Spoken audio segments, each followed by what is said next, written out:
குழந்தையோடைய நாக்கு எப்படி கிளீன் பண்றது அப்படின்னீங்க. ஆமா, பிறந்த குழந்தைங்களுக்கு நாக்கு கிளீன் பண்றது ரொம்ப கஷ்டம் தாங்க. ஓகேங்களா? ஏன்னா நம்ம கை வச்சும் கிளீன் பண்ண முடியாது. அதே மாதிரி இந்த மாதிரி டங் கிளீனர் யூஸ் பண்ணும்போது கொஞ்சம் கிரிட்டிக்கலா தான் இருக்கும். இது வந்து நான் வந்து லக்கிக்கும் யூஸ் பண்ணேன், இப்போ ஹனிபிக்கும் யூஸ் பண்றேன். குளிக்க வைக்கும்போது மட்டும் தான் யூஸ் பண்றேன். ஏன்னா குழந்தைங்க தாய்ப்பால், ஃபார்முலா மில்க் ரெண்டுமே குடிக்கும் போதுமே நாக்குல பேச்சஸ் வந்துட்டே தான் இருக்கும். பேச்சஸ் வந்துருச்சுனாக்க அதுக்கடுத்து குழந்தைங்க குடிக்கவே முடியாது. கொல கொல கொலன்ட்டு வாமிட் வர ஒரு மாதிரி இருக்கும். அதனால என்ன பண்ணுவேன் அப்படின்னாக்க டங்கு கிளீன் பண்றது ரொம்ப சேஃப். ஸோ ஒன்று காட்டன் வச்சு தண்ணி வச்சு துடைக்கலாம். அதுவும் முடியல அப்படின்னாக்க குளிக்க வைக்கும்போது நான் இந்த சிலிக்கான் ப்ரஷ் வச்சு கிளீன் பண்றேன். ஓகேங்களா? அதுவும் இல்லாம என்ன பண்றேன் அப்படின்னா லவ் லாப்ல வந்து டங் கிளீனர் அப்படின்ட்டு சின்ன பிரஷ் மாதிரி பேச்சஸ் மாதிரி இருக்கும். ஓகேங்களா?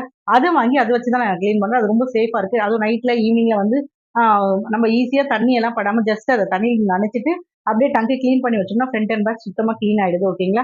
ஸோ நான் அப்படிதான் குழந்தைங்களுக்கு நாக்கு கிளீன் பண்றேன். ஓகேங்களா? ஸோ நீங்க கேட்ட கேள்விக்கான பதில். இதே மாதிரி வீடியோஸ் வேணும் அப்படின்னா மறக்காம என் சேனலை சப்ஸ்கிரைப் பண்ணிக்கிறீங்க. ஓகே, பாய்.